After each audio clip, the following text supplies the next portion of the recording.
महाराष्ट्राचा इतिहास state board 11वी याच्यामधील दुसऱ्या नंबरचा चॅप्टर आहे 19व्या शतकातील प्रबोधन.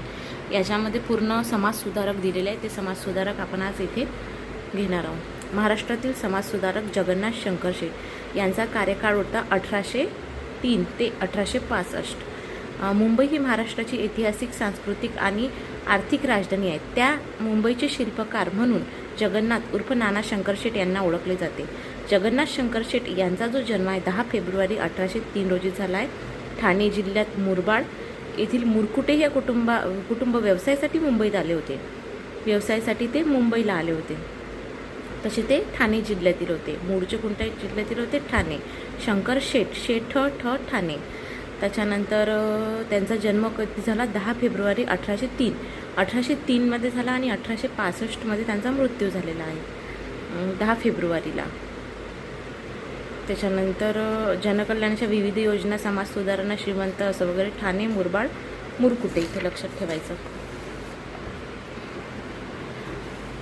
शिक्षणाशिवाय त्यांचा उद्धार होणार नाही हे ओळखून एल्फिन्स्टन यांच्या मदतीने त्यांनी बॉम्बे नेटिव्ह एज्युकेशन सोसायटीची स्थापना केली. कुठे केली? मुंबईला केली. या सोसायटीने मुंबईत व मुंबई बाहेर अनेक शाळा सुरू केल्या. स्टुडंट लिटररी अँड सायंटिफिक सोसायटीच्या स्थापनेसाठी नानांना फार मोठी आर्थिक मदत मिळाली. स्त्री शिक्षणाबद्दल नानांना फार आस्था होती. स्त्रियांना शिक्षण मिळाले पाहिजे म्हणून त्यांनी आपल्या राहत्या घरी मुलींसाठी शाळा सुरू केल्या. पुढे त्यांनी एल्फिन्स्टन कॉलेज सुरू केले. सरकारने मुंबई इलाख्याचे शिक्षण व्यवस्थेवर नियंत्रण ठेवण्यासाठी बोर्ड ऑफ एज्युकेशनची स्थापना केली. मुंबई इलाख्याच्या एल्फिन्स्टनच्या मध्ये बॉम्बे नेटिव्ह एज्युकेशन, त्याच्यानंतर student literary and scientific society आणि मुलींसाठी शाळा पण सुरू केल्या. म्हणजे शिक्षणासाठी यांनी कार्य केलं आहे, मुलींसाठी पण कार्य केलेलं आहे. एल्फिन्स्टन कॉलेज सुरू केले. सरकारने मुंबई इलाख्याच्या शिक्षण व्यवस्थेवर नियंत्रण ठेवून बोर्ड ऑफ एज्युकेशनची स्थापना केली. त्यांचे सदस्यत्व बोर्ड ऑफ एज्युकेशनचे सदस्यत्व नानांना दिले. त्याच्यानंतर त्याचे रूपांतर पुढे शिक्षण खात्यात झाले. सदस्यत्व दिले मग शिक्षण खात्यामध्ये. मुंबई विद्यापीठाच्या स्थापनेतही त्यांचा सहभाग होता. मुंबई विद्यापीठ जे स्थापन झालं त्याच्या स्थापनेतही त्यांचा सहभाग होता. जनतेची दुःख सरकारच्या निदर्शनास आणण्यासाठी दादाभाई नौरोजी यांच्या समवेत त्यांनी बॉम्बे असोसिएशन या संस्थेची स्थापना केली. ही एक राजकीय संघटना होती बॉम्बे असोसिएशन.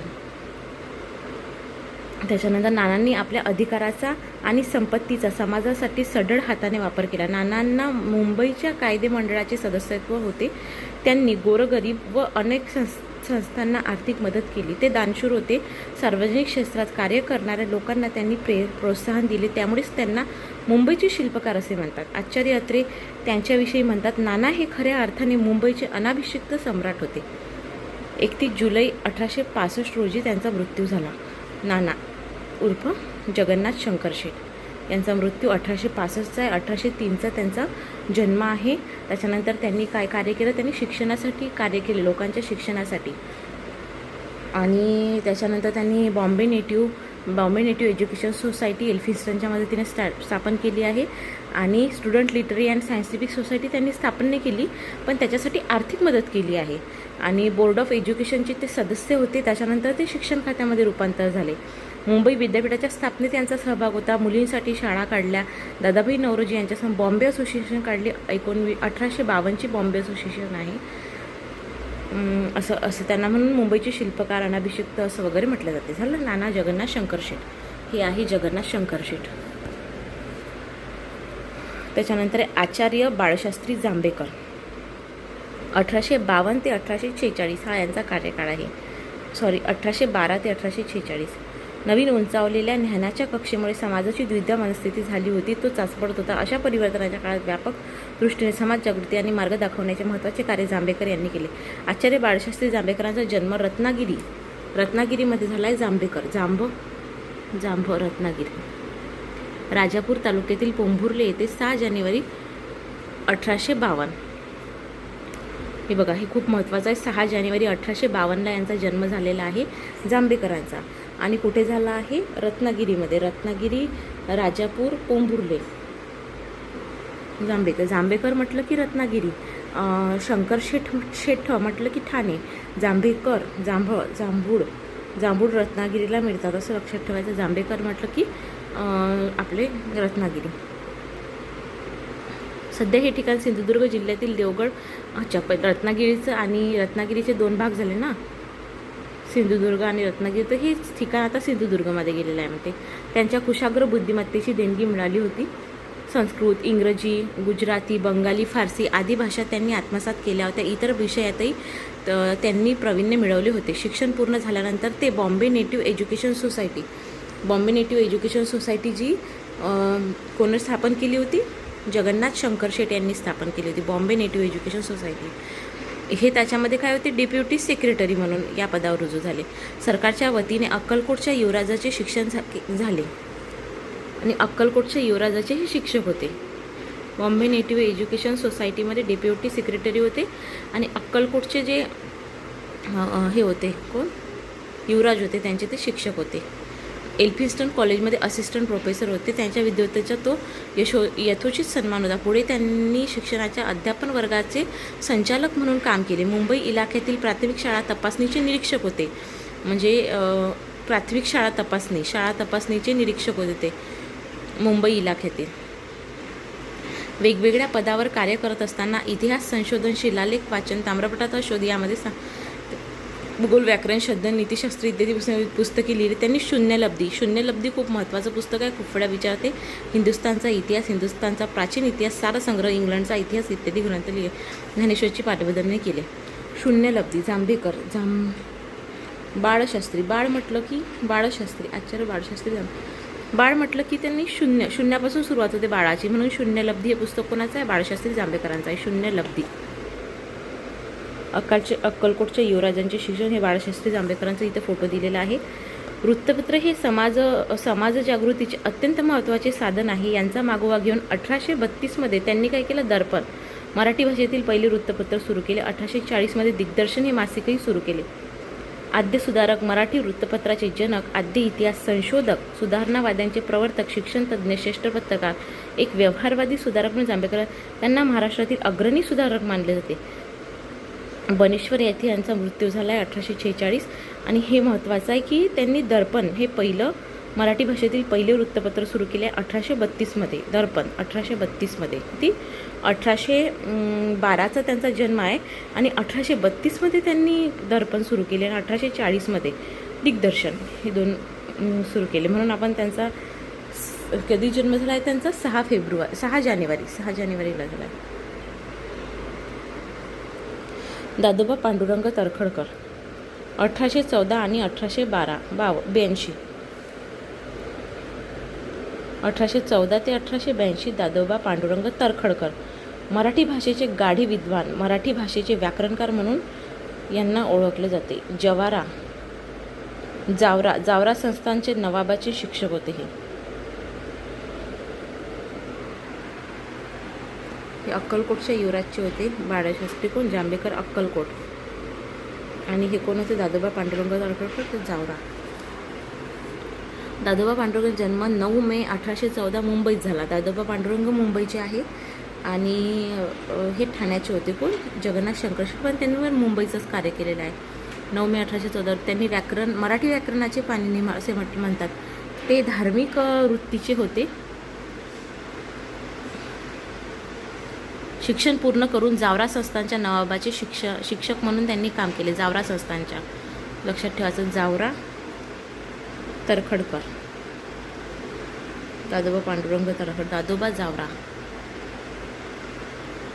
एल्फिन्स्टन संस्थेत सुरतला शिक्षक म्हणून नियुक्ती केली. 1852 डेप्युटी कलेक्टर म्हणून त्यांची नियुक्ती झाली. डेप्युटी कलेक्टर होते ते त्यावेळेसचे. बापरे. भिल्लांच्या बंडांचा बिमोड यांनीच केला होता. निवृत्ती बडोदा संस्थानचे दुभाषी म्हणून त्यांनी काम केले. दादोबा पांडुरंगांच्या कार्याची पोचपावती म्हणून रावबहादूर भेटली होती. दादोबा पांडुरंगांनी सामाजिक आणि धार्मिक सुद्धा पुरस्कार केला. महाराष्ट्रातील तरुणात आधुनिक ज्ञानविज्ञानामुळे एक नवी दृष्टी निर्माण झाली. त्यामुळेच आपल्या समाजातील दोष उणिवा यांची जाणीव होऊ लागली. या जाणीवेतूनच 1844 त्यांनी सुरत येथे दुर्गाराम मच्छाराम, दिनमणी शंकर, दलपतराय इत्यादींच्या सर्व मानवधर्म सभा स्थापन केली. 1844 सुरतमध्ये कोणती? मानवधर्म सभा. 1852 डेप्युटी कलेक्टर झाले होते ते.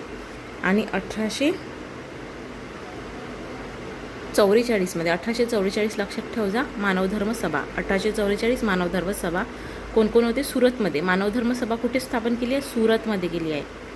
आपल्या महाराष्ट्रात नाही आहे, सुरत, गुजरातमध्ये. मनुष्य मात्राची एक जात, धर्म, परमेश्वरासाठी भक्ती करावी, सर्वांशी समानतेने वागेल इत्यादी उद्दांत तत्वाचा पुरस्कार केला. मानवधर्म सभामध्ये हे केलं त्यांनी, कारण ते धार्मिक वृत्तीचे होते.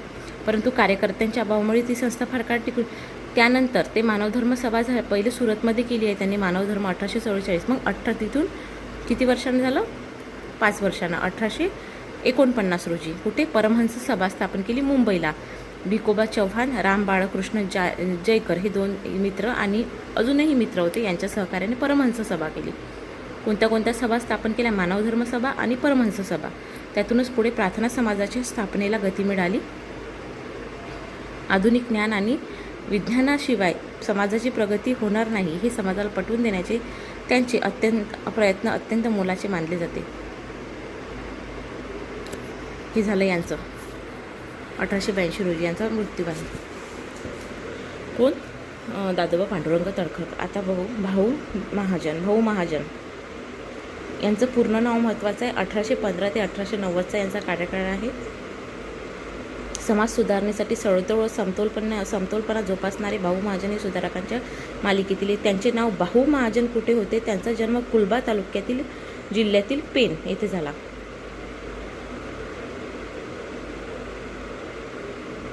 कुलबा जिल्हा पेन, रत्नागिरीला ना कुलबा जिल्हा, रत्नागिरी की सिंधुदुर्ग? कुलबा पेनमध्ये झाला. बाळशास्त्री जांभेकरांचे ते वर्गमित्र होते. बाळशास्त्री जांभेकर कुठचे? रत्नागिरीचे. मी रत्नागिरीचेच असणार. ते दर्पण व दिग्दर्शन यात लेखन करत होते. पुढे त्यांनी प्रभाकर नावाचे साप्ताहिक सुरू केले.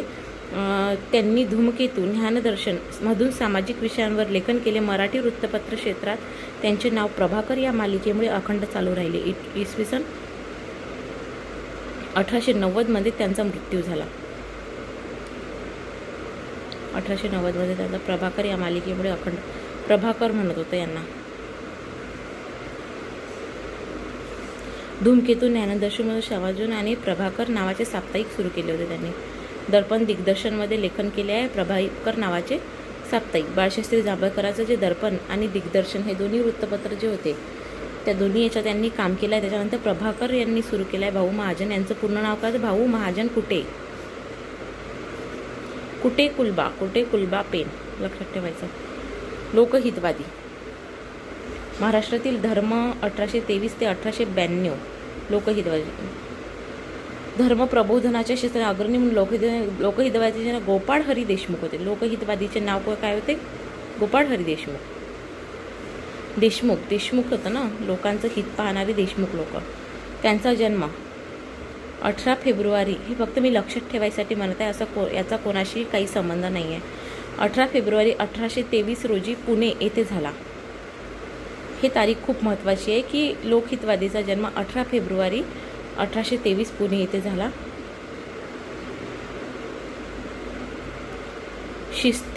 शिरस्तेदार मुन्सफ दुभाषी या पदावर नियुक्त झाले. दुभाषी या पदावर शिरस्तेदार, मुन्सफ, इनाम कमिशनर, जज आदी पदावर त्यांनी काम केले. त्यांना सरकारने राव बहादूर ही पदवी दिली होती.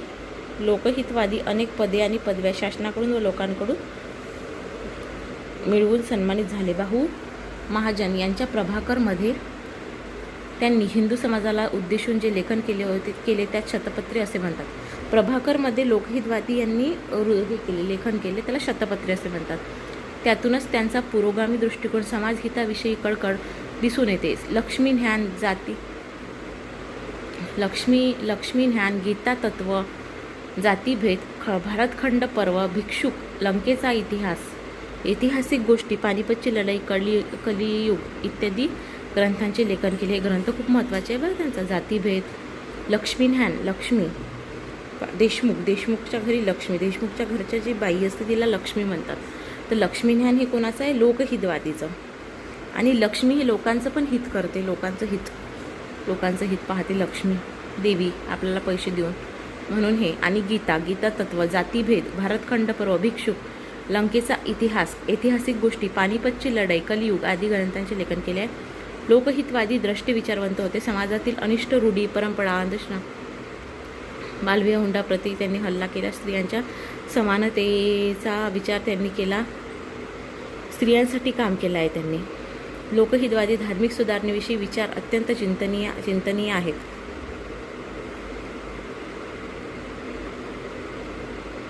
लोकहितवादींनी लोकांच्या निष्क्रियतेवर टीका करून कृतिशील बनले पाहिजे.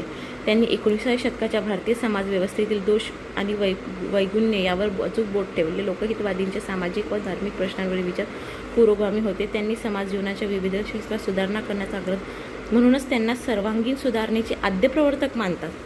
ते व्यावहारिक समाजाची प्रगती होण्यासाठी इंग्रजी विद्या हे ते आहे मत होते. धर्मात व चालीरीतीत बदल व्हावे, जातीयता नष्ट करावी, स्त्रियांना शिक्षण. एवढं काही 9 ऑक्टोबर हे झालं. त्याच्यातलं काही महत्त्वाचं नाही आहे, फक्त असं दिलेलं आहे, वाचून घ्या. आपण भाऊ दाजी लाडकरे. भाऊ दाजी लाड 1824 आणि 1874 महाराष्ट्रातील एक निशांत डॉक्टर, विद्यापंडित, संशोधक व समाजसेवक होते. भाऊ दाजी लाडकर डॉक्टर होते. रामचंद्र विठ्ठल लाड नाव लक्षात ठेवायचं. रामचंद्र विठ्ठल लाड म्हणजेच भाऊ दाजी लाड. 60 सप्टेंबर गोव्यातील मांजरे लाड. लाड कोणाचा करतो आपण? मांजरांचा करतो. गोव्यामध्ये गेल्यावर मांजरं जे राहते, मांजर जे राहते तिचा आपण लाड करतो, म्हणजे कॅट असं लक्षात ठेवायचं. म्हणून लाड हे कुठे होते? गोव्यातील मांजरीमध्ये होते. आणि त्यांचं नाव काय होतं? रामचंद्र विठ्ठल लाड. त्याच्यानंतर उद्योगधंद्यासाठी लाड कुटुंब मुंबईत गेले होते. ते भाऊ पदवीचे शिक्षण, त्यानंतर 2 वर्ष एल्फिन्स्टन इन्स्टिट्यूटमध्ये विज्ञानाचे शिक्षण. हे एल्फिन्स्टन इन्स्टिट्यूटमध्ये काय होते? विज्ञानाचे शिक्षक होते. 1845 त्यांनी ग्रेट मेडिकल कॉलेजची स्थापना केली. कोणी केली? भाऊ दाजी लाड यांनी काय केली? ग्रेट मेडिकल कॉलेजची स्थापना 1845. भाऊ नोकरी सोडून कॉलेजमध्ये विद्यार्थीमध्ये म्हणून प्रवेश घेतला. पहिले ते काय होते? विज्ञानाचे शिक्षक म्हणून कार्य करत होते. पण 1845 जेव्हा ग्रेट मेडिकल कॉलेजची स्थापना झाली तेव्हा त्यांनी तिथे आपली हे सोडून दिली, नोकरी सोडून दिली आणि कॉलेजमध्ये विद्यार्थी म्हणून प्रवेश घेतला. 1851 वैद्यकीय पदवी मिळाली. अचूक निदान आणि कुशल शस्त्रक्रिया त्यांच्या या व्यवसायात नावलौकिक निर्माण झाले. त्यांनी कुष्ठरोगावर एक चांगले औषध शोधून काढल्यामुळे त्यांना धन्वंतरी म्हणून ओळखले जाते. त्यांनी काय केलं? कुष्ठरोगावर एक चांगले औषध शोधून काढले. धन्वंतरी कोणाला म्हटलं जाते? तर लाड यांना, भाऊ दाजी लाड यांना धन्वंतरी. ज्ञानप्रसारक, त्यांनी ज्ञानप्रसारक सभेमार्फत शिक्षण प्रसार व सामाजिक जागृती करण्याचे प्रयत्न केले. त्यांनी स्त्री शिक्षणाचा पुरस्कार केला आहे. काय केलं? ज्ञानप्रसारक सभेमार्फत शिक्षण प्रसार व सामाजिक जागृती करण्याचे त्यांनी स्त्री शिक्षणाचा पुरस्कार केला आहे. ज्ञानप्रसारक सभेमार्फत विधवा विवाहाचा पुरस्कार केला, स्त्री शिक्षणाचा पुरस्कार केला. जगन्नाथ शंकर शेट्टी यांच्या मदतीने 1852 बॉम्बे असोसिएशन ही संघटना स्थापन केली होती. बॉम्बे असोसिएशन 1852 कोणी? जगन्नाथ शंकर शेट्टी. त्याच्यामध्ये हे सरचिटणीस होते. भारतातील राजकीय स्वरूपाची ती पहिली संघटना होती. या संघटनेमार्फत भारतीयांच्या अडीअडचणी सरकारसमोर मांडल्या. ईस्ट इंडिया असोसिएशनच्या कार्यातही भाऊ दाजी सहभागी होते. लायसन्स बिलचा व्यापार व व्यवसायावर विपरीत परिणाम होईल म्हणून भाऊ दाजींनी त्याला विरोध केला. इतिहास संशोधनाच्या क्षेत्रातील डॉक्टर लाड यांचे कार्य उल्लेखनीय आहे. त्यांनी नवसमाज घडवून आणण्यासाठी वेगवेगळ्या माध्यमातून प्रयत्न केले. सामाजिक राजकीय समस्या सोडवण्यासाठी संघटनात्मक संरक्षित मार्गांचा पुरस्कार केला. 31 मे 1874 रोजी त्यांचा मृत्यू झाला आहे. जे महाराज मूव्ही आहे, आय थिंक 2024 की 25ला निघालेली आहे. त्याच्यामध्ये जे करसनदास मुळजीची जे स्टोरी दाखवलेली आहे च्या विरुद्ध, त्याच्यामध्ये भाऊदाजी लाड दाखवलेले आहे. तुम्ही त्या मूव्ही बघितला असेल तर तुम्हाला भाऊदाजी लाड त्या मूव्हीमध्ये दिसतात डॉक्टर म्हणून. विष्णुबुवा ब्रह्मचारी समोर जाऊ आपण. विष्णुबुवा ब्रह्मचारी 1825 ते 1871 महाराष्ट्रातील आद्य सुधारकात समाज सुधारणेच्या कार्यातील वेगळेपणामुळे वेगळे दिसणारे विष्णुबुवा ब्रह्मचारी यांचा जन्म कुलबा, रायगड जिल्ह्यातील शिरवली येथे. विष्णुबुवा ब्रह्मचारी एक आणि विष्णुबुवा कुलबा रायगड जिल्ह्यातील शिरवली येथे 1825 झाला. त्यांचे नाव विष्णू भिकाजी गोखले. हे नाव खूप वेळा विचारलं जाऊ शकते आणि कुठे जन्म झाला हे पण विचारते. कुठे? विष्णू भिकाजी गोखले नाव होते यांचे. विष्णुबुवा ब्रह्मचारीचे नाव. वडील वारल्यामुळे त्यांचे बालपण कष्टात गेले. त्यांना फारसे शिक्षण घेता आले नाही. मात्र त्यांनी परिश्रमपूर्ण वेदाध्ययन व व्यावहारिक शिक्षण घेतले. आर्थिक अडचणीमुळे त्यांना वेगवेगळी कामे करावी लागली. विष्णुबुवांचा ओढा धर्मग्रंथ, संस्कृत अभ्यास याकडे होता. त्यांनी परिश्रमपूर्वक धार्मिक ग्रंथांचा अभ्यास केला. यांच्या जोडीला कथा, कीर्तन, पुराण, प्रवचन यात त्यांना गोडी होती. या काळात ख्रिस्ती मिशनऱ्यांनी वैदिक धर्मावर आक्षेप घेऊन आपल्या धर्माचा प्रसार सुरू केला होता. ख्रिस्ती मिशनऱ्यांनी त्यांच्या सेवेअभावी वृत्तीच्या समाजातील अशिक्षित गरीब लोकांची मने जिंकून घेतली. त्याचबरोबर उदात्त मानवतावादी ख्रिश्चन धर्मतत्त्वांच्या आधारे सुशिक्षित वर्गाला प्रभावित करण्याचे प्रयत्न केले. विष्णुबुवा ब्रह्मचारी यांनी ख्रिश्चन धर्मप्रसारकांना उत्तर देण्यासाठी मुंबईत जाहीर व्याख्याने देण्यास सुरुवात केली. आपल्या व्याख्यानातून वैदिक धर्मावरील आक्षेपांचे खंडन करून वैदिक धर्म कसा महान आहे हे लोकांना पटवून देणे त्यांचा युक्तिवाद सडेतोड होता. विष्णुबुवांनी वर्तमान दीपिका या वृत्तपत्राद्वारे वैदिक धर्मावरील टीकेला चोख प्रत्युत्तर दिले आहे. विष्णुबुवांनी काय केलं आहे? वर्तमान दीपिका या वृत्तपत्रांद्वारे वैदिक धर्मावरील टीकेला यासाठी समाजाचे सर्व घटक समान आहेत असे त्यांनी प्रतिपादन केले. पुनर्विवाह, प्रौढविवाह, घटस्फोट, शुद्धीकरण या विषयी त्यांचे विचार पुरोगामी होते. आपल्या समाजातील अंधश्रद्धा, खुड्या समजुती व लोकभ्रम दूर करण्यासाठी ते नेहमीच प्रयत्नशील राहिले. त्यांनी भावार्थ सिंधू, वेदोक्त धर्मप्रकाश, सुखदायक राज्यप्रकरणी निबंध, सहस्थितीचा निबंध, बोधसागर रहस्य, सेतुबंधनी टीका इत्यादी ग्रंथ लिहिले. इसवी सन 18 फेब्रुवारी 1871 रोजी त्यांचं हे झालं. हे लक्षात ठेवायचं की कोणतं हे लिहिलं आहे? भावार्थ सिंधू, वेदोक्त धर्मप्रकाश, सुखदायक राज्यप्रकरणी निबंध, सहस्थितीचा निबंध, बोधसागर, सेतुबंधनी टीका हे कोणाचे? विष्णुबुवा ब्रह्मचारी यांनी वैदिक धर्मावर, ब्रह्मचारी आहेत ना म्हणून देवाचे इकडे काम केलेलं आहे. त्यांनी ब्रह्मचारी होते. आणि कुलबाज शिरवली, विष्णू भिकाजी गोखले असं त्यांचं नाव होतं. वर्तमान दीपिका या वृत्तपत्रातून त्यांनी चोख प्रत्युत्तर दिलेले आहे. वर्तमान दीपिका.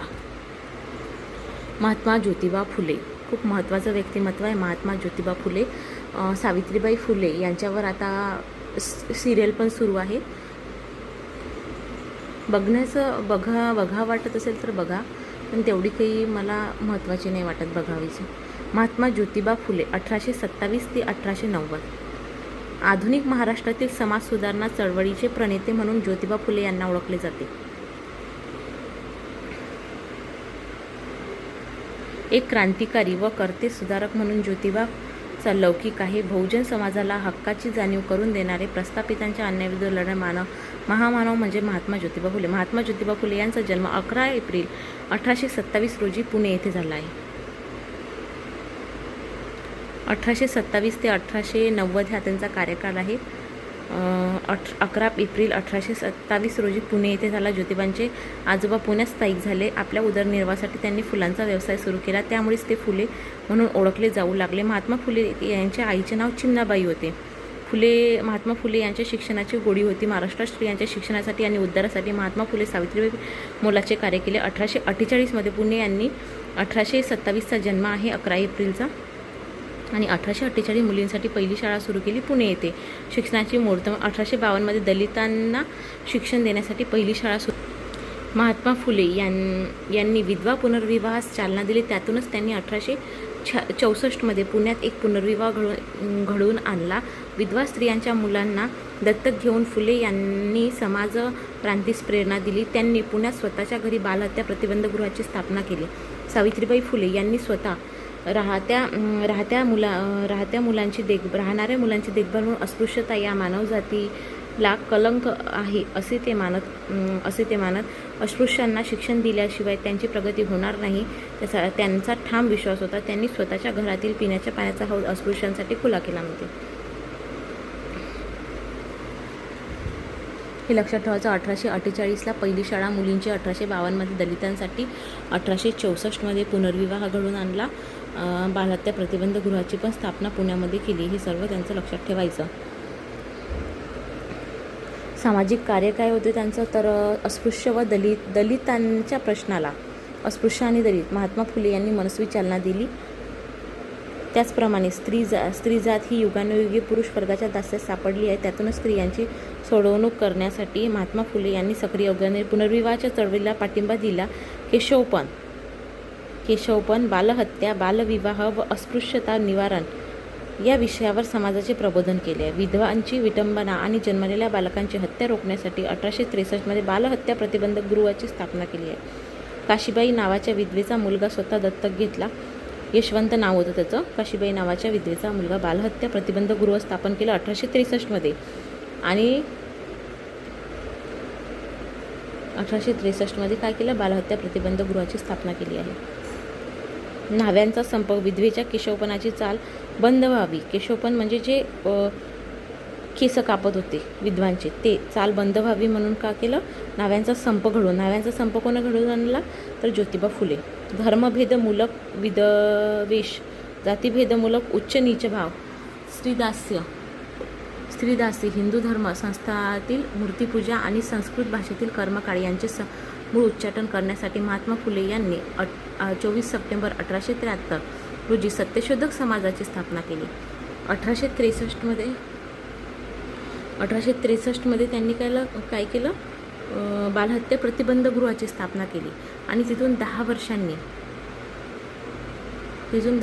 सत्यशोधक समाजाची स्थापना केली. 24 सप्टेंबर 1873 हे तारीख लक्षात ठेवायची. 24 सप्टेंबर सत्यशोधक समाजाची स्थापना.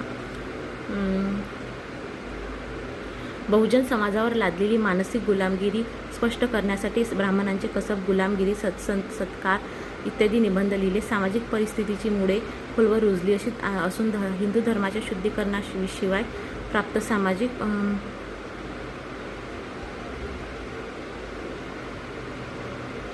16 नोव्हेंबर 1852 रोजी विश्रामबाग वाड्यातील भव्य समारंभात त्यांना शालजोडी अर्पण करण्यात आली म्हणते.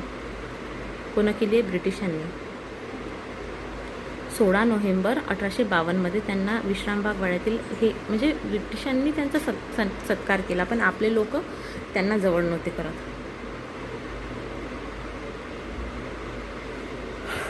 शेतकऱ्यांसाठी कोणते कार्य केले त्यांनी?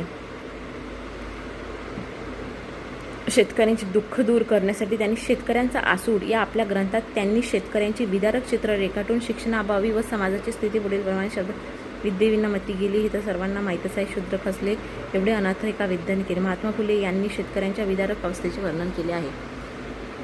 कोणता आहे? शेतकऱ्याचे आसूड हा ग्रंथ शेतकऱ्यांसाठी लिहिलेला आहे त्यांनी. 1800 हे केलं आहे. डोळ्यासमोर ठेवण्यासाठी वसतिगृह, सिंचन, धरणे, तलाव, विहिरी यांच्यासारखे अनेक उपाय सुचविले त्यांनी. 1888 व्हिक्टोरिया राणीच्या चिरंजीवाच्या कार्यक्रमात शेतकऱ्यांचे प्रतिनिधी म्हणून उपस्थित होते. शेतकऱ्यांचे पारंपरिक पोशाखात होते. शेतकऱ्यांचे घराणे मांडले त्यांनी. 1888 जेव्हा व्हिक्टोरिया राणीचे चिरंजीव तिथे आले होते म्हणजे मुलगा व्हिक्टोरिया, तेव्हा शेतकऱ्यांचे प्रतिनिधी म्हणून कोण उपस्थित होते? तर महात्मा ज्योतिबा फुले. जनतेसाठी शिक्षणाची मागणी केली. महात्मा फुले यांनी हंटर कमिशन पुढे प्राथमिक व माध्यमिक शिक्षण मोफत व सक्तीचे करावे अशी मागणी केली आहे.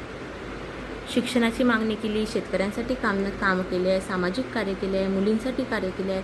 महात्मा ज्योतिबा फुलेंचे कार्य खूप मोठे आहे. आपण त्यांच्या कार्याची तुलनाच नाही करू शकत कोणाशी. प्राथमिक व माध्यमिक शिक्षण मोफत आणि सक्तीचे करावे अशी यांनी हंटर कमिशन समोर मागणी कोण केली होती? यांनी केली होती.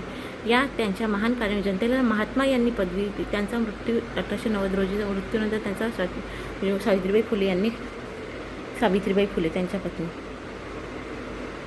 1831 ते 1897 सावित्रीबाई फुले 1831 ते 1897. सातारा जिल्ह्यातील खंडाळा तालुक्यातील नायगाव येथे झाला होता त्यांचा 3 जानेवारी 1800 बालिका दिन म्हणून पण साजरा केला जातो. 3 जानेवारी 1831 त्यांचा जन्म आहे. सातारा जिल्ह्यातील खंडाळा नायगाव.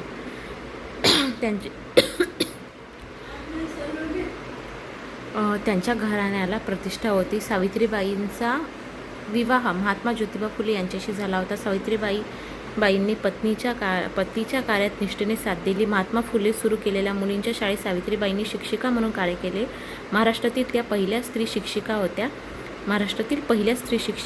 कोण होत्या? सावित्रीबाई फुले. त्याच्यानंतर हे मोलाचं वगैरे आणि त्यांना अनाथाची माऊली असे म्हणत होतं. अनाथांची माऊली. इकडे जाऊ. महाराष्ट्राच्या स्त्री शिक्षणविषयक चळवळीतील अग्रगण्य होत्या. नेत्या, प्रौढ शिक्षणाच्या पुरस्कर्त्या आणि आद्य शिक्षिका म्हणून क्रांतिज्योती सावित्रीबाई यांचे कार्य मोलाचे. स्त्रियांना शिक्षणाची संजीवनी देऊन त्यांचे जीवन सर्वार्थाने सन्माननीय व सर्वशक्तिमान बनवण्यासाठी त्यांनी अथक प्रयत्न केले. आधी केले मग सांगितले अशा प्रकारचा संदेश समस्त स्त्रीवर्गांसाठी आपल्या कर्तव्यसंपन्न जीवनकार्यातून त्यांनी दिला आहे. सावित्रीबाईंचा जन्मदिवस महाराष्ट्रात बालिका दिन म्हणून साजरा केला जातो. सावित्रीबाई फुले यांनी लिहिलेल्या काव्य फुले आणि बावनकशी सुबोध रत्नाकर या काव्यसंग्रहातून मोठ्या प्रमाणात समाज प्रबोधनाचे विचार व्यक्त केले जाते. काव्य फुले आणि बावनकशी सुबोध रत्नाकर कोणाचे पुस्तक आहे? सावित्रीबाई फुले यांचे पुस्तक आहे.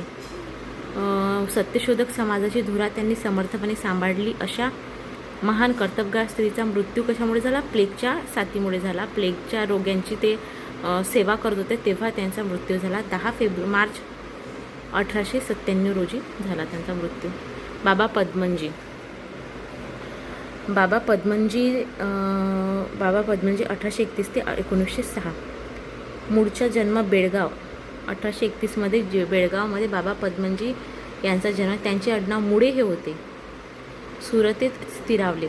बेळगावमध्ये जन्म झाला, सुरतमध्ये स्थिरावले. त्यांचा जवाहिरांचा व्यापार होता. घराचे वातावरण धार्मिक असून त्यांच्यावर धार्मिक संस्कार झाले होते. त्यांचा ओढा धर्मप्राण. वडील बेळगावात सरकारी नोकरीत असून त्यांचे शिक्षण मिशनरी स्कूलमध्ये. पुढे त्यांच्या वडिलांची बदली मुंबईत झाली. तेथे त्यांनी इंग्रजी, मराठी, संस्कृत, कन्नड, गुजराती अशा भाषांचा अभ्यास केला. मुंबईत त्यांनी विल्सन फ्री चर्च स्कूलमध्ये शिक्षण घेतले आहे. याचबरोबर त्यांनी ख्रिस्ती धर्माचे शिक्षणही मिळाले. ख्रिस्ती धर्मातील मानवतावादामुळे ते ख्रिस्ती धर्माकडे आकृष्ट झाले. त्या परिणामी 1854 त्यांनी ख्रिस्ती धर्म स्वीकारला. 1854 काय केलं आहे त्यांनी? ख्रिस्ती धर्म स्वीकारला आहे. त्यानंतर बाबा पद्मनजी पुणे येथे आले. त्यांनी फ्री चर्च शाळेच्या शिक्षकांची नोकरी केली. पुढे त्यांच्यावर बायबल ट्रस्ट सोसायटीच्या संपादकाचे काम सोपवण्यात आले. त्यांनी समाजातील अनिष्ट चालीरीती, खोड्या कल्पना बंद व्हाव्यात म्हणून जागृती, मूर्तीपूजा, जातीभेदास विरोध केला. ते परमहंस सभेचे सक्रिय सदस्य होते. विधवा पुनर्विवाहाचे ते पुरस्कर्ते होते. यमुना पर्यटन या कादंबरीतून स्त्रियांच्या दुःखाला वाचा फोडली. सामाजिक व धार्मिक सुधारणेसाठी त्यांनी तळमळ होती. अरुणोदय हे त्यांचे आत्मचरित्र आहे.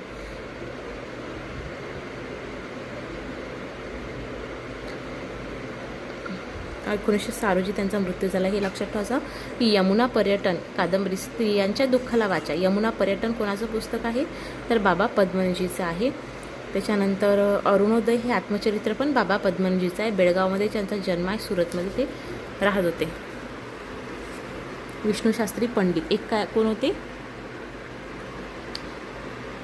एक होते विष्णुशास्त्री ब्रह्मचारी, विष्णुबुवा ब्रह्मचारी. तेवाले विष्णुबुवा ब्रह्मचारी आहेत आणि विष्णुशास्त्री पंडित आहे. मला या दोघांमध्ये स्टार्टिंगला कन्फ्युजन व्हायचं, आता नाही होत. खूप वेळा वाचन झालं आहे. तर विष्णुशास्त्री पंडित आहे आणि ते काय होते? ब्रह्मचारी. ते ब्रह्मचारीचं लग्न होऊ शकते का? नाही होऊ शकत, म्हणून त्यांनी लग्न नाही केलं आहे. पण हे पंडित आहे, यांनी विधवेशी लग्न केलं आहे. विधवेशी लग्न कोणी केलं असा क्वेश्चन आपल्याला विचारू शकते. 1827 ते 1876. सामाजिक मानसिक विचार. स्त्रियांच्या उद्धारासाठी त्यांनी आयुष्यभर प्रयत्न केले आहे. समाज सुधारकात विष्णुशास्त्री अग्रणी होते. विष्णुशास्त्री पंडितांचा जन्म 1827 सातारा येथे झाला आहे. वडील परशुराम शास्त्री हे बावनदंचे रहिवासी होते. वडिलांकडून विष्णुशास्त्रींना संस्कृत भाषेत इंदुप्रकाश या साप्ताहिकाचे ते संपादक होते. याच वृत्तपत्रातून त्यांनी आपली सुधारणावादी मते निर्भीडपणे मांडली. त्यांनी स्त्रियांच्या उद्धारासाठी प्रामाणिकपणे कार्य करण्याचा निर्धार केला. खेड्यापाड्यात जाऊन व्याख्याने दिली. जनजागृतीसाठी भरपूर प्रयत्न केले. स्त्री शिक्षण, विधवा स्त्रियांचे केशवपण, परदेश गमन, जठर विवाह, जातीभेद इत्यादी प्रश्नावर त्यांनी आपले सडेतोड विचार मांडले. विष्णुशास्त्रींनी पुनर्विवाह उत्तेजक मंडळी या संस्थेची स्थापना केली. सभेमार्फत विधवांच्या प्रश्नांना वाचा फोडण्यासाठी काम केले. ईश्वरचंद्र विद्यासागर यांचा विधवा विवाह या ग्रंथाचे मराठीत अनुवादन केले. म्हणजे यांनी सरळ विष्णुशास्त्रीपणे विधवांसाठी खूप कार्य केलं आहे. स्त्री शिक्षण, विधवा यांच्यासाठी कार्य केलं आहे त्यांनी. पुनर्विवाह उत्तेजक मंडळीची स्थापना केली आहे. विधवा विवाह हे जे ईश्वरचंद्र विद्यासागर यांचं पुस्तक आहे त्याचं मराठीमध्ये अनुवादन केलं आहे. सरकारने विधवा विवाहाला मान्यतेने कायदा मंजूर केला होता. यांच्या दरम्यानच त्यांनी आपल्या विचारांवरील निष्ठा एक विधवेशी विवाह करून प्रत्यक्ष कृतीत सिद्ध केली. बालविवाहाच्या पद्धतीमुळे विधवा मुलींचे आयुष्य मातीमोल होत आहे. त्यामुळे पद्धतीने विरोध केला. त्यांच्या साहित्य क्षेत्रातील योगदान मोठे आहे. ब्राह्मण, कन्या, विवाह विचार, पुरुष सूक्त, व्याख्या, विधवा विवाह, हिंदुस्थानचा तुकाराम बाबाच्या अभंगाची कथा, संस्कृत व धातुकोश, इंग्रजी व मराठी कोश हे त्यांचे निवडक ग्रंथ आहेत. विष्णुशास्त्री पंडित 1876 रोजी त्यांचा मृत्यू झाला. चला, सार्वजनिक काका वकील होते. सार्वजनिक काका गणेश वासुदेवराव जोशी असं त्यांचं नाव आहे. जोशी सार्वजनिक काका. सार्वजनिक सभेचे मुख्य संस्थापक आणि आधारस्तंभ म्हणून सार्वजनिक काकाची ओळख आहे. सार्वजनिक काका होय. त्यांनी 9 एप्रिल 1827 रोजी साताऱ्यात झाला यांचा जन्म. पुण्यात गेले, मात्र थोड्या दिवसातच नोकरी सोडावी लागली. शिक्षणात पुण्यातच घेऊन त्यांनी वकिलीचा व्यवसाय सुरू केला. सामाजिक कार्यात लक्ष घालण्यास सुरू आहे. वासुदेव बळवंत फडके यांच्या वकिलीपण सरकारच्या दबावामुळे कोणीही घेत नव्हते.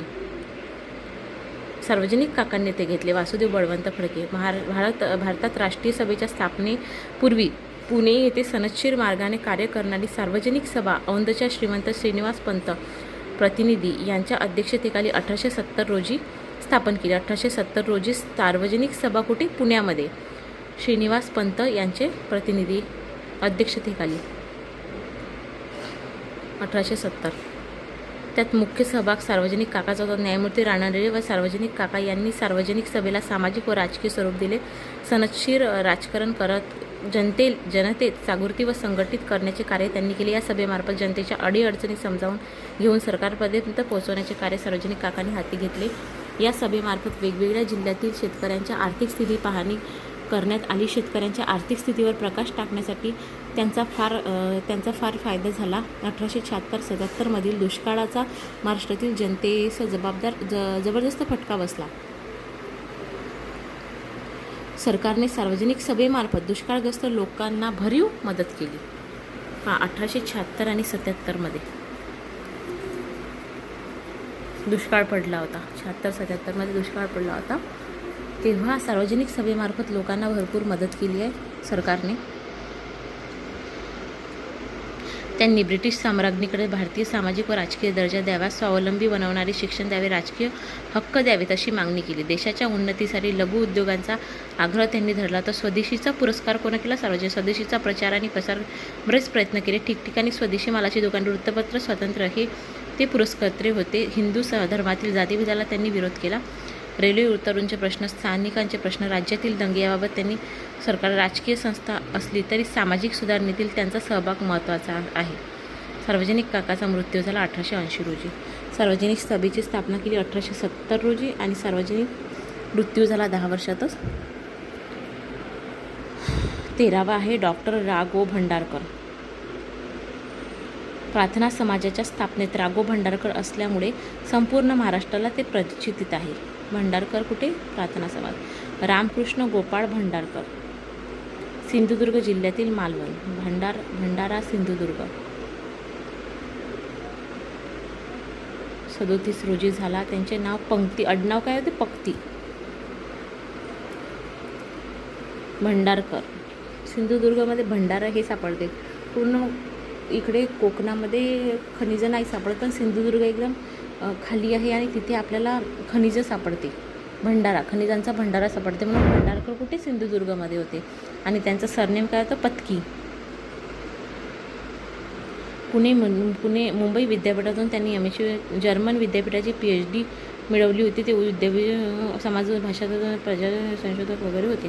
प्रार्थना समाजाच्या स्थापनेत भंडारकरांचा समावेश. प्रार्थना समाजाची तत्त्वे वगैरे हे आहे.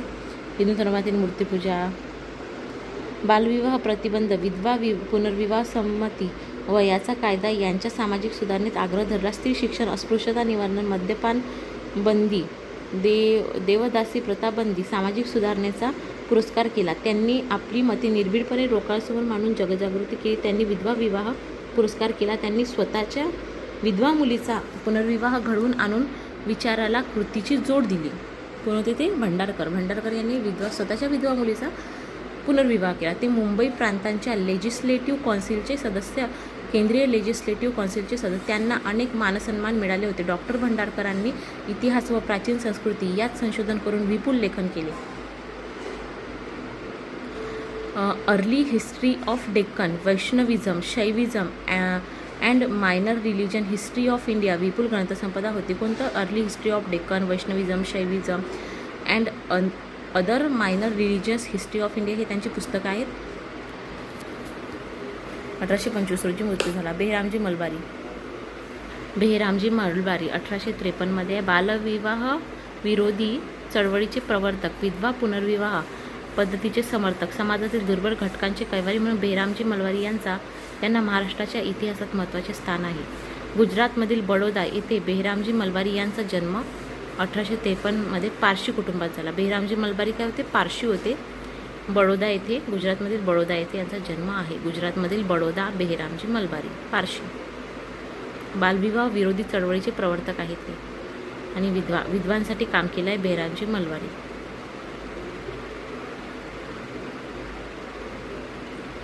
समाजातील विधवांचे प्रश्न आणि अकालीचे प्राप्त होणारे वैधव्य या बालविवाह पद्धत जबाबदार आहे हे विचार त्यांनी समाजासमोर मांडले. त्याच्यानंतर बेहरामजी पत्रकारितेच्या क्षेत्रातील लेखन इंडियन स्पेक्टर हे साप्ताहिक सुरू केले. व्हॉइस ऑफ इंडिया या नियतकालिकात ते लेखन करत त्यांनी दयाराम गुडुमल यांच्या मदतीने सेवा सदन ही संस्था स्थापन केली. सेवा सदन कोणाची संस्था आहे विचारलं तर बेहरामजी मलबारी. आणि कोणतं हे आहे त्यांचं इंडियन स्पेक्टर हे साप्ताहिक आहे. व्हॉइस ऑफ इंडियामध्ये त्यांनी लिहिलेलं आहे, काम केलं आहे. सेवा सदन संस्था आहे. गुजराती आणि गुजरातीज, नीतिविनोद, बालविवाह या महिलांवर सक्तीने लादण्यात आलेले वैधव्य काही टिपणे ग्रंथ लिहिले. गुजरात नीतिविनोद, बालविवाह. त्याच्यानंतर आहे गोपाळ गणेश आगरकर. आगरकरांचा जन्म हे व्यक्ती स्वातंत्र्य बुद्धी प्रामाण्याचा पुरस्कार करते होते. आगरकरांचा जन्म कराड जिल्ह्यातील टेंभू कराड हे विचारले जाते. तर टेंभ आगीचं टेंभ असं लक्षात ठेवायचं. इसवी सन 1856 झाला आहे त्यांचा जन्म. घरची आर्थिक स्थिती बेताची होती. मॅट्रिकपर्यंतचे शिक्षण कराड, रत्नागिरी, अकोला या ठिकाणी झाले. लहान सहान नोकऱ्या करून आणि जिद्दीने प्रयत्न करून 1875 मॅट्रिक परीक्षा पास केली. अत्यंत अडचणी समोर जात त्यांनी पुण्यात MA पर्यंतचे शिक्षण केले. शिक्षण पूर्ण झाले. आगरकरांनी समाजसेवा व जनजागृतीच्या कार्याला वाहून घेतले. त्यांनी विष्णूशास्त्री चिपळूणकर, लोकमान्य टिळक यांच्या मदतीने न्यू इंग्लिश स्कूलची स्थापना केली पुण्यामध्ये. विष्णूशास्त्री चिपळूणकर, लोकमान्य टिळक आणि आगरकर. विष्णूशास्त्री चिपळूणकर, लोकमान्य टिळक आणि Agarkar new English school Pune स्थापन केली आहे त्यांनी. टिळकांच्या मदतीने केसरी आणि मराठा हे वृत्तपत्र सुरू केले आगरकरांनी. त्यातीलच केसरीचे संपादक आगरकर होते. केशरी कलरची काय असते? आग असते. केशरी कलरची आग असते. टिळक या इतरांच्या समवेत आगरकरांनी पुणे येथे डेक्कन एज्युकेशन सोसायटीची स्थापना केली. टिळकांसोबतच त्यांनी न्यू इंग्लिश स्कूलची स्थापना केली. चिपळूणकर, टिळक आणि आगरकर न्यू इंग्लिश स्कूल. त्याच्यानंतर डेक्कन एज्युकेशन सोसायटी पण त्यांनीच केली आणि फर्ग्युसन कॉलेज पण त्यांनीच केले पुणेमध्ये. त्याच कॉलेजचे ते प्रिन्सिपल होते. आगरकरांनी केसरी सोडून सुधारक हे वृत्तपत्र लोकजागृतीसाठी सुरू केले. पहिले त्यांचे आगरकर होतं, आगरकर सोडलं आणि सुधारक हे टिळकांनी सुरू केले. आगरकरांनी बुद्धिप्रामाण्याच्या आधारावर सामाजिक सुधारणेचा पुरस्कार, त्यांनी व्यक्ती स्वातंत्र्याचा आग्रह धरला.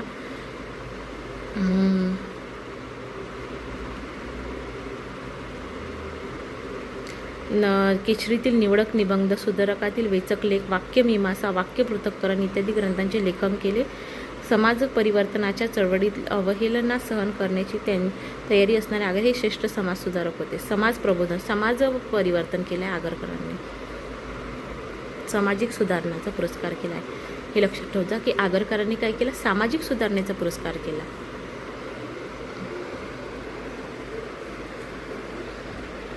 त्याच्यानंतर आहे पंडिता रमाबाई. पंडिता रमाबाई विषयी मला नेहमी म्हणजे खूप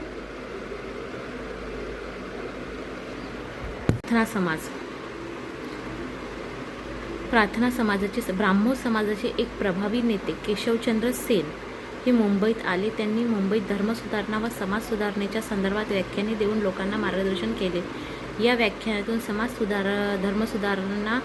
सुधारकांना प्रेरणा मिळाली. दादोबा पांडुरंग तरखडकर, डॉक्टर आत्माराम पांडुरंग, वामन आबाजी मोडक, भाऊ महाजन इत्यादींनी 31 मार्च 1867 रोजी मुंबई येथे प्रार्थना समाजाची स्थापना केली.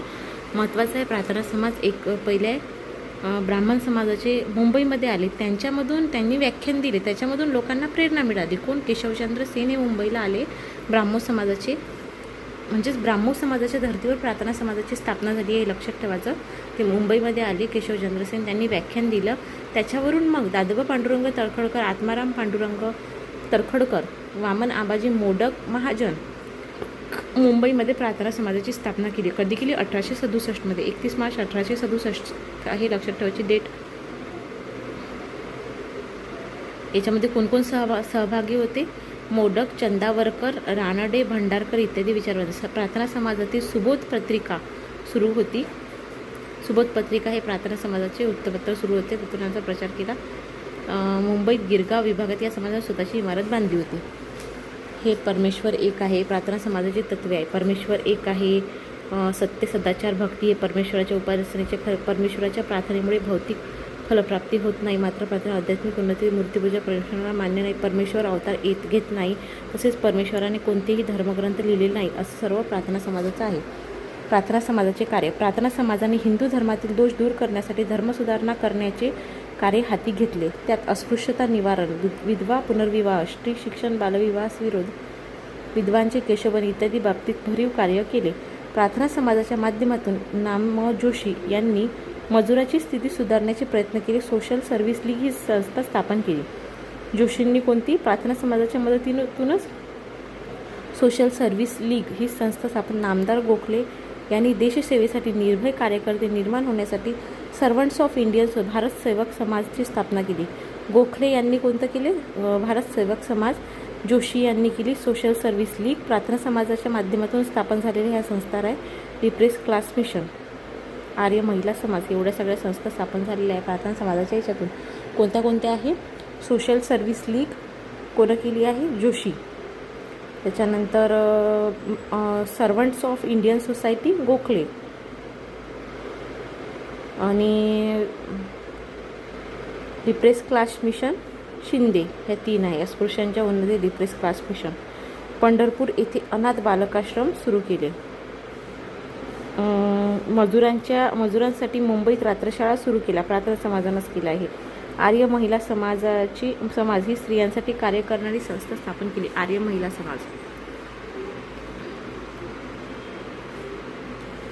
असे कार्य करून सुद्धा हा समाज हिंदू धर्मियांना आपल्या कार्यात सामावून, कारण या समाजाच्या अनुयायांच्या कृतीत्व वर्तनात विसंगती होती. या समाजाने ब्रिटिश सत्तेचे समर्थन केले होते. या समाजाचे नेते बुद्धिजीवी व विचारवंत होते, परंतु त्यांना समाजाशी जवळीक साधता आली. त्यामुळे हा समाज काळाच्या ओघात लोप पावला. आर्य समाज आहे. काय? आर्य समाजाची स्थापना स्वामी दयानंद सरस्वती यांनी केली होती. स्वामी दयानंद सरस्वती यांचा जन्म 24 गुजरातमध्ये झाला होता. मोरवी टंकारा येथे. कोण? स्वामी दयानंद सरस्वती, मोरवी टंकारा, गुजरातमध्ये. मूळ शंकर करसनदास तिवारी हे यांचं मूळ नाव होतं. कोणाचं? स्वामी दयानंद. मूळ शंकर करसनदास तिवारी. 1805 त्यांनी आपल्या घराचा त्याग केला. संन्यस्त होऊन गुरुप्राप्तीसाठी त्यांचा भारत भ्रमण केले. वैदिक धर्मांचे पुनरुज्जीवरण करण्यासाठी आणि प्राचीन बौद्धिक धर्म, संस्कृती व तत्त्वज्ञान प्रजासत्ताक इसवी सन 1875 मुंबई येथे आर्य समाजाची स्थापना केली. 1875 आर्य समाजाची स्थापना मुंबईमध्ये केली. पण आर्य समाजाची स्थापना महाराष्ट्रात झाली असली तरी उत्तर भारतात या समाजाचे कार्य फार मोठे आहे. प्रार्थना समाजातील कार्यकर्ते स्वामींना पुण्यात बोलावले. त्यांना प्रवचनासाठी लोक प्रभावित झाले. मूर्तीपूजा करू नका, जातीभेद मानू नका, वेदांचे अध्ययन करण्याचा सन्मान अधिकार आहे रामाकडून. मात्र पुण्यातील सनातनी स्वामींचे विचार मांडल्याने स्वामींना फार मोठा विरोध. परिणामी स्वामींनी महाराष्ट्राच्या बाहेर लाहोर येथे आर्य समाजाची शाखा उघडली. पुढील काळात लाहोर हे समाजाचे प्रमुख केंद्र बनले. हे खूप महत्त्वाचे आहे की आर्य समाजाची स्थापना 1875 मुंबईमध्ये केली, पण त्याच्यानंतर ते कुठे? लाहोर येथे ट्रान्सफर केली त्यांनी आर्य समाजाची शाखा, कारण मुंबईमध्ये आणि पुण्यामध्ये त्यांचा खूप विरोध झाला. म्हणून स्थापना झाली मुंबईला आणि त्याच्यानंतर ते लाहोर हेच त्यांचे प्रमुख केंद्र आहे. आर्य समाजाची तत्त्वे वाचून घेता. निराकार, ईश्वर निर्मिती, वेद हे ज्ञानाचे सर्व ज्ञानाचे भंडार आहे. परमेश्वराचे शुद्ध स्वरूपाचे वेद ईश्वर प्रणित हे वगैरे. आर्य समाजाने आपल्या तत्वज्ञानाच्या आधारे सामाजिक प्रश्न, धार्मिक बाबतीत आपली मते मांडली. शुद्ध स्वरूपाचे ज्ञान वेदात असून वैदिक धर्मातील चतुर्वर्ण जन्मावर आधारित नसून गुणावर आधारित आहे असे प्रतिपादन केले. कोण? आर्य समाज. त्याच्यानंतर आर्य समाजाचे कार्य. शुद्धीकरण चळवळ हिंदू धर्मातून परधर्मात गेल्याने शुद्ध करून परत स्वधर्मात गेल्याचे कार्य हिंदू धर्मातील कर्मठपणामुळे आजपर्यंत कोणीही केले नव्हते. आर्य समाजाने हिंदूंना पुन्हा स्वधर्मात येण्याचा मार्ग मोकळा केला. शैक्षणिक व सामाजिक कार्य. आर्य समाजाने धर्म सुधारण्याच्या कार्याबरोबर शैक्षणिक क्षेत्रात सुद्धा महत्त्वाचे काम केले आहे. दयानंद अँग्लो वैदिक स्कूलची स्थापना करून अनेक ठिकाणी शाखा सुरू केल्या. त्यात इंग्रजीबरोबरच वैदिक धर्माचे शिक्षण दिले. शिक्षण हिंदी भाषेतून देण्यास सुरुवात केली. या समाजाचे प्रचारक स्वामी श्रद्धानंद यांनी हरिद्वार येथे श्री गुरुकुल पद्धतीने धार्मिक शिक्षण देण्यास सुरुवात केली. या समाजाने महाराष्ट्रात मुंबई, सोलापूर, कोल्हापूर येथे उच्च शिक्षणासाठी महाविद्यालय चालविली. तसेच स्त्री शिक्षणाची सुरुवात केली. बालविवाह पद्धतीला विरोध केला. आंतरजातीय विवाहास प्रोत्साहन केले. अस्पृश्यता नष्ट केली. स्वामींचा मृत्यू झाला 1883 सत्यशोधक समाज ही कधी झाली होती? 24 सप्टेंबर 1873 रोजी सत्यशोधक समाजाची स्थापना कोणी केली? महात्मा फुले यांनी केली. महात्मा फुले यांनी सामाजिक सुधारणा चळवळीस व्यापक रूप देण्यासाठी शूद्र व अतिशूद्रांना सर्वांगीण स्थिती सुधारण्यासाठी त्यांचा ग्रामीण भागात प्रचार करण्यासाठी सत्यशोधक समाजाची स्थापना केली होती. 24 सप्टेंबर 1833 रोजी. मुख्य उद्दिष्ट काय होते? बहुजन समाजात धार्मिक व सामाजिक गुलामगिरीतून मुक्त करणे हे सत्यशोधक समाजाचे प्रमुख उद्दिष्ट होते. महात्मा फुले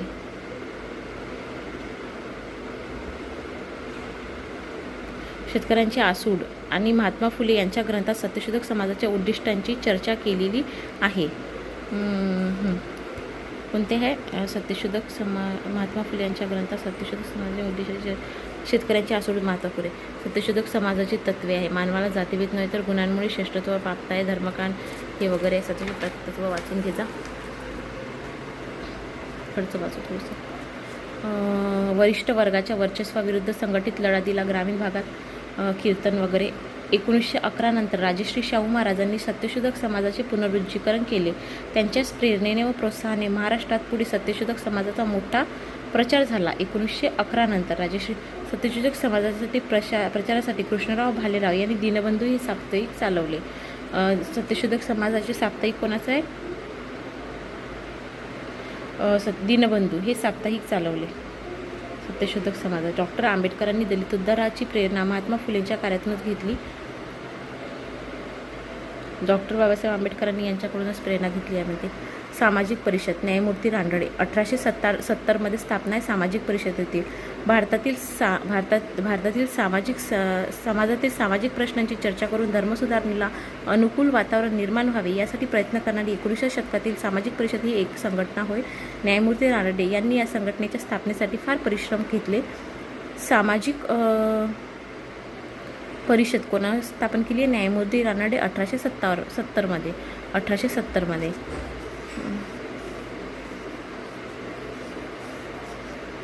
अनुषंगाने 1887 साली राष्ट्रीय सभेच्या अधिवेशनानंतर सामाजिक परिषद भरवण्यात आली. 1870 देशातील लोकांचे लक्ष सामाजिक प्रश्नाकडे वेधून घेणे आणि समाज सुधारणेच्या कार्याला गती देणे हा मुख्य उद्देश होता. देशातील लोकांच्या सामाजिक प्रश्नांकडे बालविवाह, विधवा स्त्रियांची स्थिती, केशवपण, अस्पृश्यता एवढं यांचं काम होतं. 1887 राष्ट्रीय सभेच्या अधिवेशनात सामाजिक परिषद भरविण्यात आली आणि 1870 न्यायमूर्ती रानडे यांनी सामाजिक परिषदेची स्थापना केली. एवढं हे आहे आणि हा चॅप्टर इथे संपला. याच्यानंतरचा चॅप्टर आपण नेक्स्ट पार्टमध्ये टाकू.